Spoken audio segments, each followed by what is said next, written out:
Hello, and welcome to another Wargame Dragoncast from me, Rangru.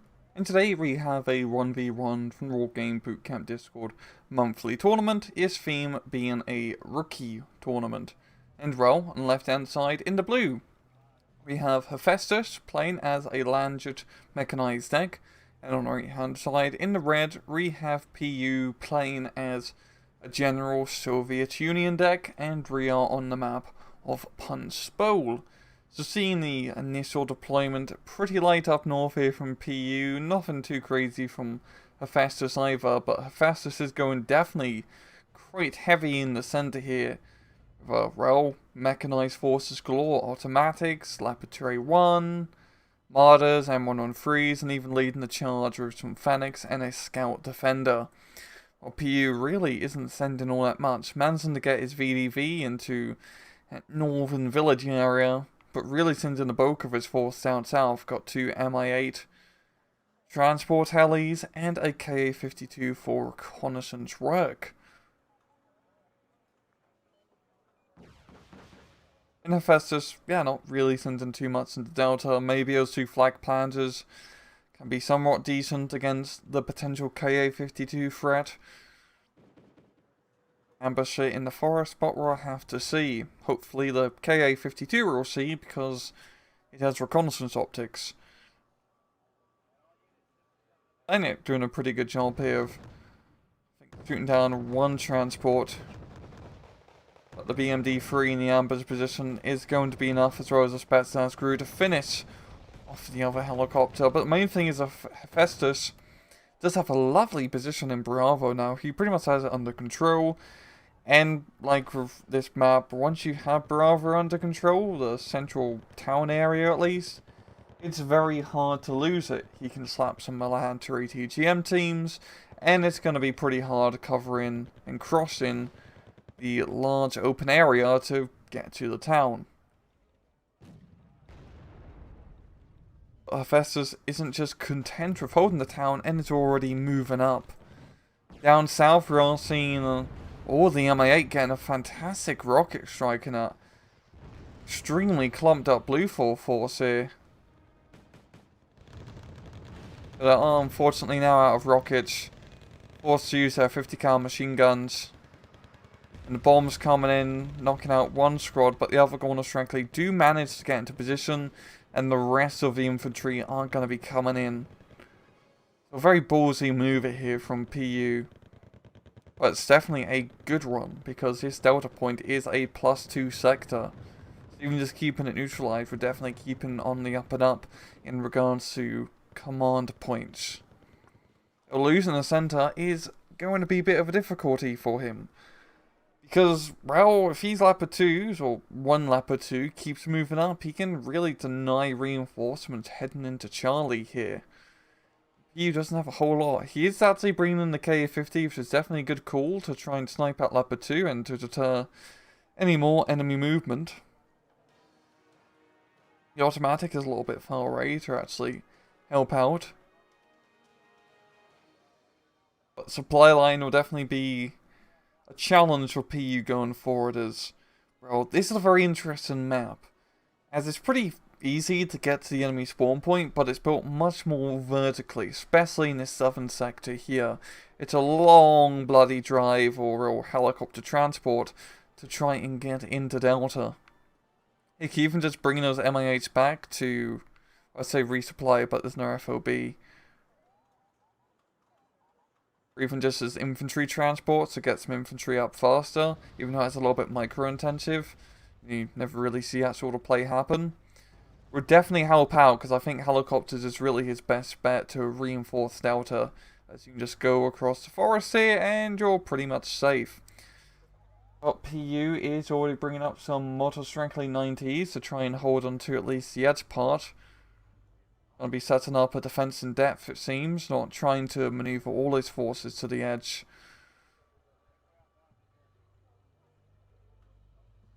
It'll be interesting to see how he uses helicopters, as he does have quite a few of them. Of course, he is playing USSR.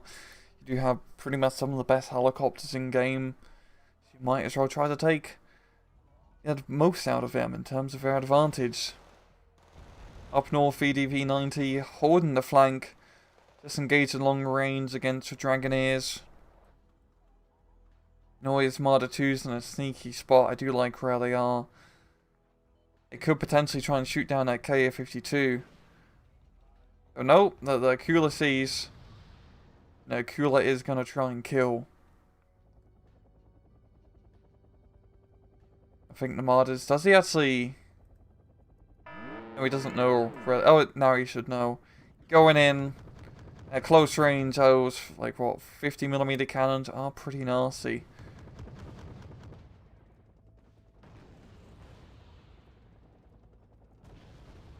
Yeah, the KA-52 is going to get out for now. Now would be a very good time to get some repairs on it. It's just not a helicopter you want to be losing anytime soon. The Leopard 2 does get knocked out in the center here, so it does give PU a bit of breathing room in trying to contain or continue this southern area.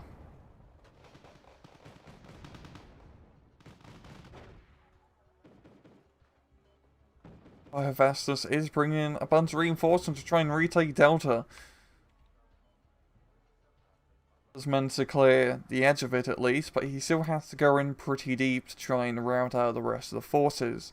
A nice thing about assaulting the enemy position on this flank is that it's just such a huge command zone, yet it is first very easy to hide command infantry or command vehicles anywhere, as you get all of this space realistically for easy defense.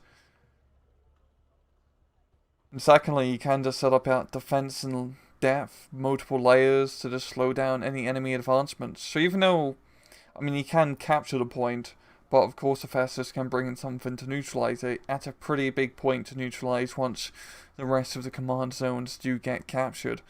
And this is definitely going to be forcing Hephaestus to bring in a CV to Delta as soon as possible, because you really do not want to be losing by a +2 point advantage.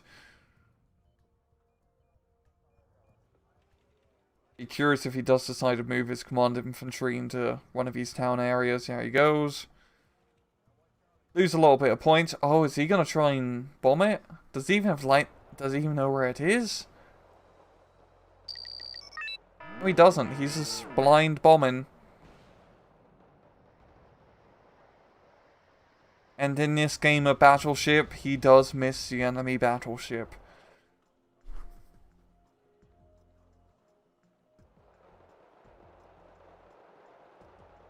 Definitely a risky maneuver doing that. Didn't work out in that case. It was a point that could have really been spent on a command vehicle of his own to just neutralize the point. He really, I mean, he needs to get a command vehicle into Delta, because this is going to be a pretty nasty bleed. It's already still a bit of a drive to actually get onto said area. A little bit of skirmishing between the Russian and Danish infantry up here. The Liv Gardens are going to be losing that firefight, it seems, with the VDV-90 coming in. What's going on over here? We've got a little forward FOB, the Mi-26. Going to be resupplying her helicopter children here. God, that is just... It's crazy how they made something that big. Just look at the size of it. What were they thinking? What were they thinking? They were probably thinking they wanted a helicopter. They made a big helicopter.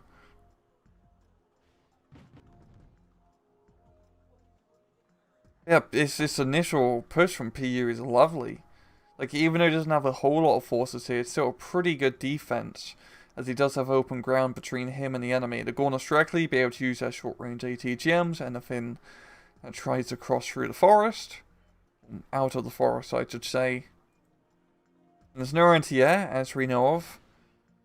PU can take advantage and use this Akula to great effect. Catching these leopards and infantry out in the open. He's doing really good for himself.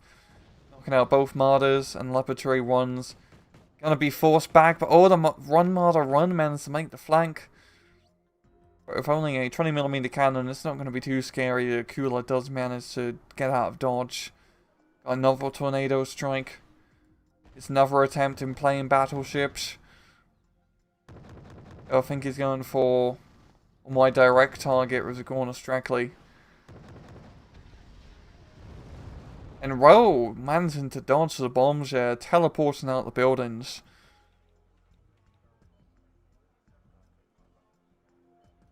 And oh, here we go, PU going for the real money move in capturing Charlie, or to give him a +4 point advantage. And that will really force Hephaestus to get a CV out on the Delta, because it's just still not already looking good. He's now losing by 120 points. And the problem is, like, really he can capture Bravo, and his other best bet is to really just try and capture the entirety of Echo, but that'll be a pretty costly maneuver.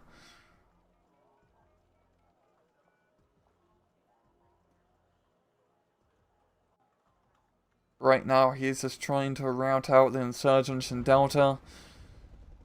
The Russian infantry trying to do their best, but actually starting to get a little bit outnumbered here. Fortunately, there is no NTS, so the helicopters will reign supreme.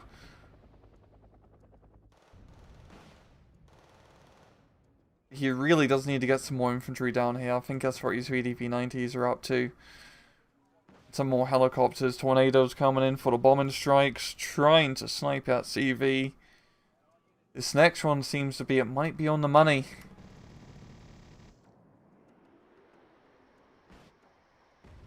And yes, he does get the kill. Gonna be relieving a bit of pressure here for Hephaestus.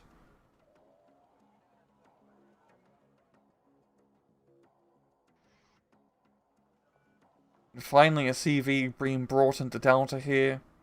And the one being brought into Charlie. That's pretty much just going to neutralise the points eventually for both sides. But PU has managed to gain a lovely 150 point advantage with that initial push down south. So he really shouldn't be feeling too bad about himself. Didn't load the VDV-90s. Maybe he's not going to even try to take Delta anymore and just setting up a defensive placement over in the Charlie sector.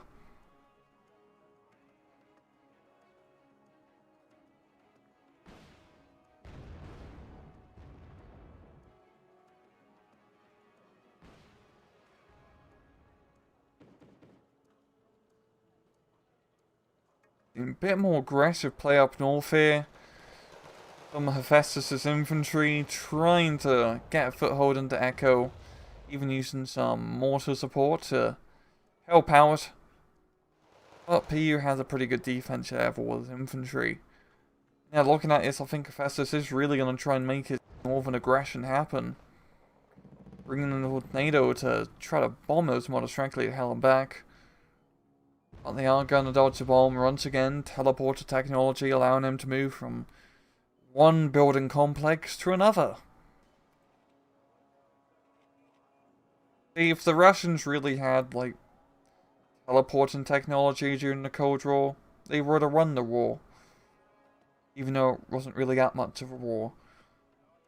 More of an economic war, really.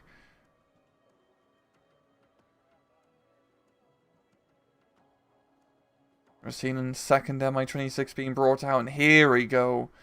I know in the deck we did see a bird. We're actually going to see one in the wild. Love to see it commit some war crimes today. Looks like such a Commander and Conquer unit. It's seen Red Alert. A big block of rockets on top of a T-72. Pretty nasty piece of kit. We're also seeing the CV being brought to Bravo, which would be good for Hephaestus. Start giving that +1 point advantage. Which is what he desperately needs. Yeah, PU's reconnaissance force is going to be completely kicked out of here in Delta now. Bit of a shame that he couldn't keep up the reinforcements, but it is a hard area to continue that reinforcement line, to be fair. Such a long bloody drive. Over Sparatino, maybe he does have his eyes onto Bravo now. That's a pretty good tool to try and rout out the infantry dug in here. You still have the problem of, well, you have a lot of open ground you have to run across. If you do it with vehicles, you probably will get ATGMs, in this case there's not that many ATGMs across the front line. With infantry, you're a bit too slow, and those tornadoes do love blowing up infantry. When they're not teleporting around, that is.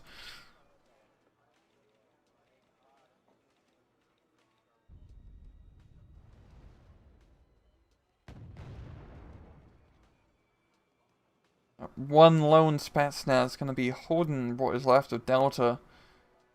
Really, the best thing for him to do is just hold fire and use him as reconnaissance, I believe. But with the Panther Grenadier being brought up, his position will get sought after and probably unveiled.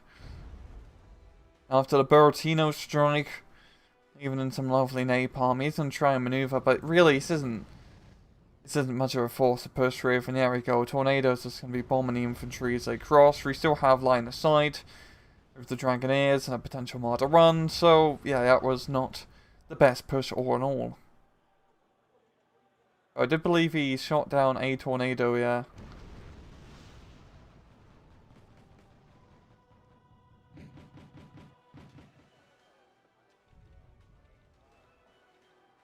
We got, oh, a second Buratino strike. He didn't use all of his napalm. I'm guessing he's going to be firing it over here, and really he should have fired one here, and the end pushed. Even then it probably wouldn't have helped. No, just firing a single rocket towards your automatic actually gets a pretty close hit, but not a killing hit, so it doesn't really matter. I'm sure the automatic will get over that.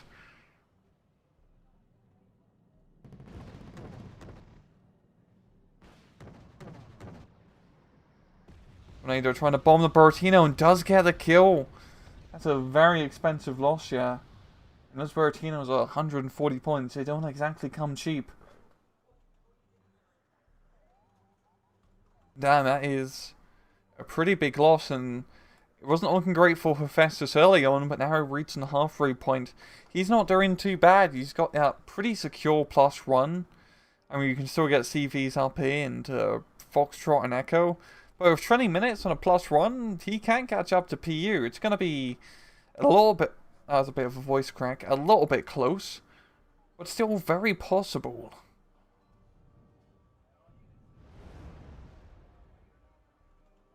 We will get a little bit of a +2 for a little bit of the Centaurian being brought up, yeah. Heck, he could actually do a pretty effective attack into Charlie. We don't have as many helicopters anymore, really only at one Ka-50 Akula.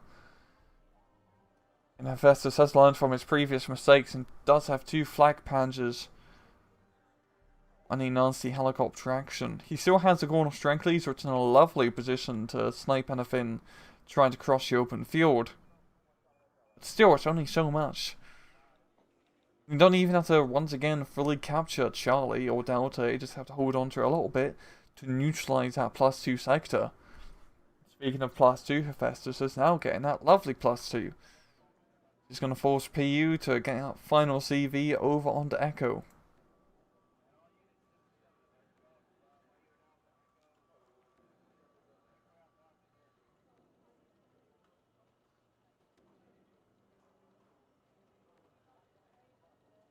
We're going in for cluster bomb and run here. I think he knows where the enemy CV is. Or is he just guessing? It seems like he's just guessing. And instead he's just going to level some trees. Oh yes, okay, 52. Oh, after like, what, 17 minutes, we're seeing our first proper tank here from PU, a T-64 BV being brought up. A little bit skirmishing up north here. BTR-90's giving some nice fire support, same with that Laboratory 1. Gonna be flanking around with some BTR-90s and mottos into the forest here. And is there any... oh, there's a Stinger, the Fliegerfaust.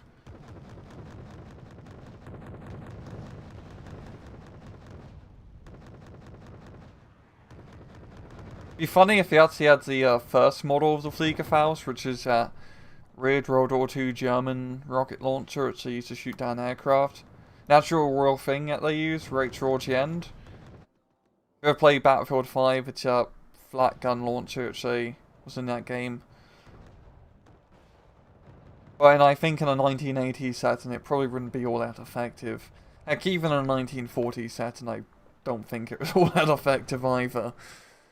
Think of a lot of German experimental weapon technology in the late war. But hey, in the Cold War, you can just use American gear.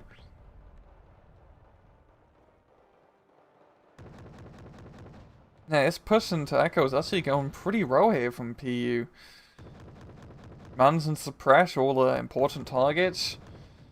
I mean, he's very close to actually getting a foothold onto the town here, but here comes the Fennec TOW 2 getting some good snipes on the BTR-90.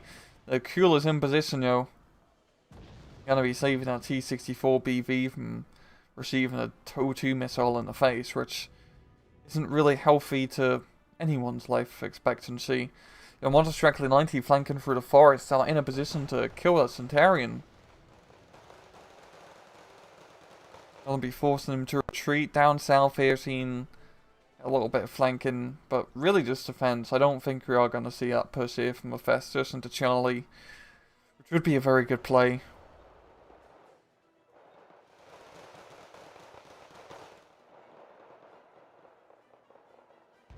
But capturing Foxtrot here may be the thing that puts PU back into the map. If he can capture Echo, at least neutralize a point. And if he was to capture Foxtrot, that would give him the point advantage.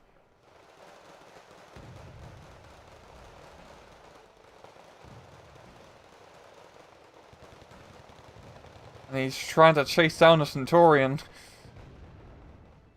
I think he's just going to get a ray on a sliver of HP. Lucky bastard.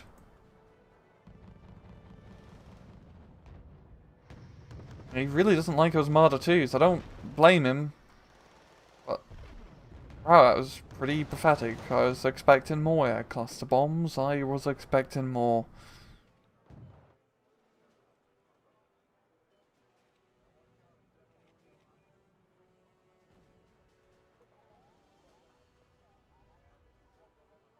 But yeah, its initial push into Foxtrot is worked out really well for PU. You're going to see an counter-attack here over the Marder 2, which was going to run into the T-64. And the same with these Pentagon did, but the BTR-90 is coming up, that should secure that flank. And yeah, it'll give PU the time he needs to try and maintain his point advantage. And we just need to get some more defences up in here. But hey, I mean, a T-80 UK, that's a defence tank, as well as a command tank. You get the best of both worlds.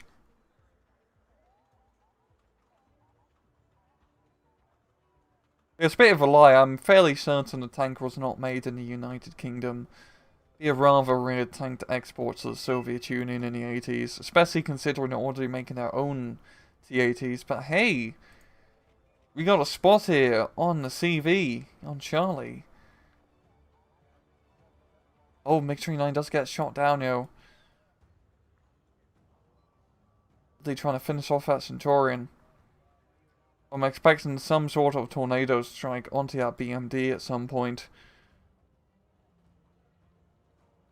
Does that give Hephaestus that nice +2 point advantage? You getting all the lovely reinforcements onto the sector, and it's starting to get a little bit close, it feels like. I mean, PU is definitely in the lead. But it feels like Hephaestus can make something happen in these next 11 minutes or so. So a decent amount of time to gain 20 odd points or so.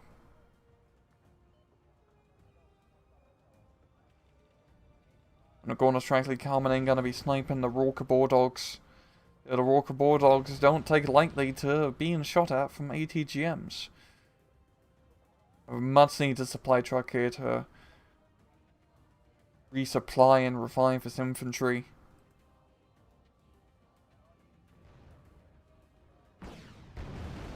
The last bastion of Bravo is almost going to get pushed out here. Scratchich hiding behind his barn.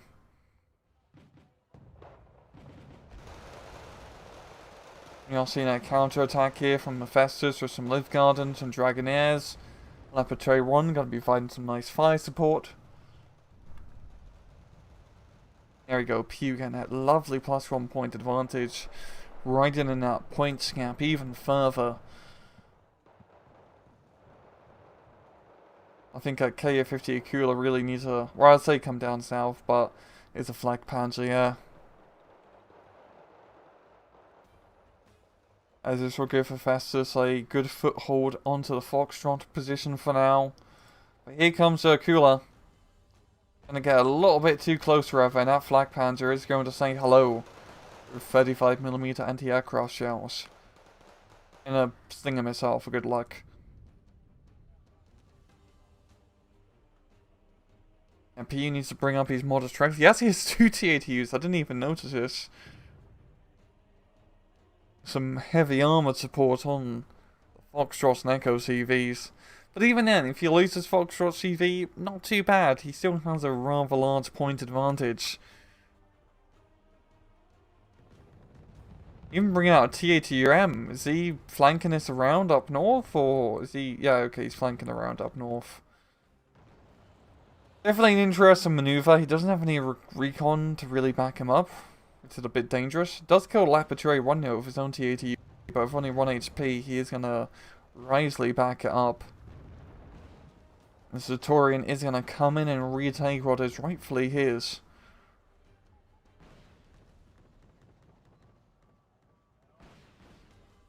Oh, does get sniped by the F-16. And the F-16 even trying to slap hands here with the Su-27.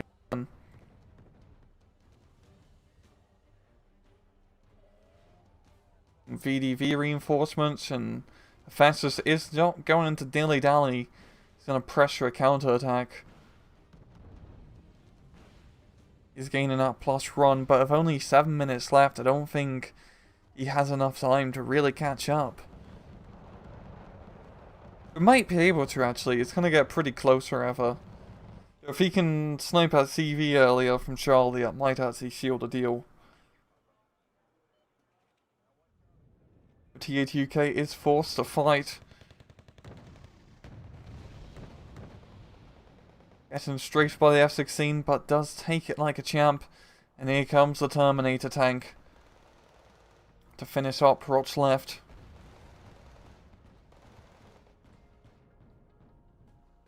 That's going to keep Echo under control for the time being.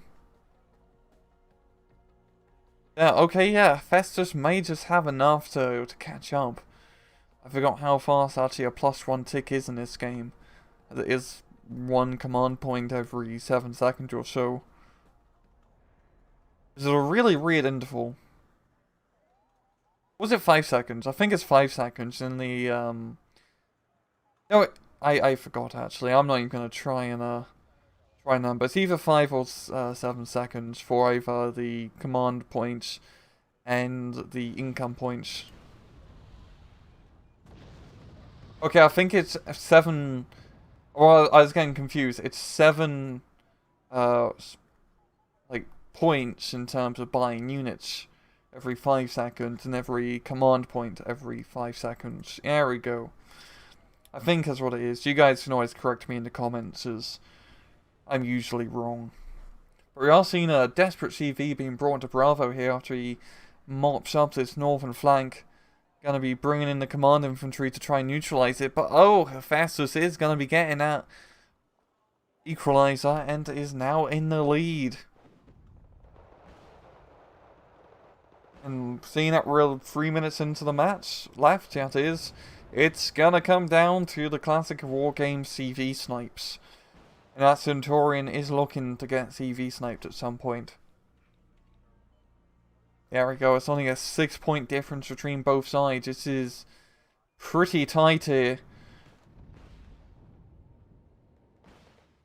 Only 3 minutes to make something happen. Oh no, I don't think PU really has the capability to get this to happen. Oh, the F-16. Managing to shoot down the Su-27 there, damn. Not even a dedicated air superiority fighter, and he does not mess about. Here comes another Su-27. The guided missiles going after only Armada. Yes, it does clear the way for the VDV, but yeah, they need to rush off throughout forest and get some RPG 29 shots on that Centurion fast. It's only, oh, there we go. He got, where the hell is he getting that +1? Oh yeah, the Centurion's moving out. That might be it. Yeah, yeah. Hephaestus realizes he can't afford to fall back. He's going to stay and fight. But yeah, he's going to have to fall back. That's too much firepower. And there we go. Pew getting that +1. Just 1 minute left. I think that's going to seal the deal. Extremely tight edge towards the end. Just not enough reinforcements from Hephaestus to keep Foxtrot secured. I'm surprised we didn't see any CV snipe on Charlie. I mean, he marked it exactly. I've seen just a little bit of maneuver through Bravo here, but there we go. That's going to be a clear GG to PU. And a final snipe of the SU-27M. And damn, what a close match towards the end. And pretty close in KD, 700 difference. But damn, like, really bloody good from both sides. Initial flank from PU was fantastic. Really gained him an early point advantage. Hephaestus really needed to get a CV to stop that bleed earlier. If he did, he probably could have got the victory, even though that's technically it's a draw in terms of the actual game start, because it's very close in terms of points. PU did win, technically speaking, so he does get the victory. But very good also push from Hephaestus, trying to, you know, get in Bravo and securing that. But really just not enough forces when he needed it to really seal the deal. Once again, just losing all his command points early on definitely screwed him over quite a bit. And I think I'm going to leave it off at that for today. So thank you very much for watching. And as usual, please just take it easy.